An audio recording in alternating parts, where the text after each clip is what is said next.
நேற்று ரொம்ப சிம்பிளான லன்ச் மெனு தான். புளி சாதமும் துவையலும் தான் அரைச்சிருந்தேன். புளி சாதத்துக்கு இந்த துவையல் வந்து ரொம்பவே ஆப்டாக இருக்கும். ட்ரை பண்ணி பார்த்துட்டு எப்படி இருந்துச்சுன்னு கமெண்ட்டில் சொல்லுங்கள். ஒரு பேனில் ஆயில் சேர்த்துட்டு நான் இன்றைக்கி கருப்பு உளுந்து தான் எடுத்திருக்கேன்.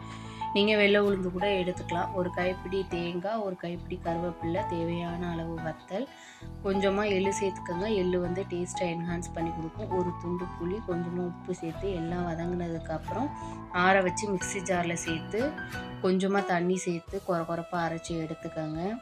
தயிர் இல்லாமல் இந்த வெயிலுக்கு இருக்கவே முடியல. சம்மரை சமாளிக்கிறதே பெரிய விஷயமா இருக்குது. எங்கள் ஊரில் 46 டிகிரி செல்சியஸ் வெயில் இருக்குது. உங்கள் ஊரில் எத்தனை டிகிரி செல்சியஸ் வெயில் இருக்குதுன்னு கமெண்ட்டில் சொல்லுங்கள்.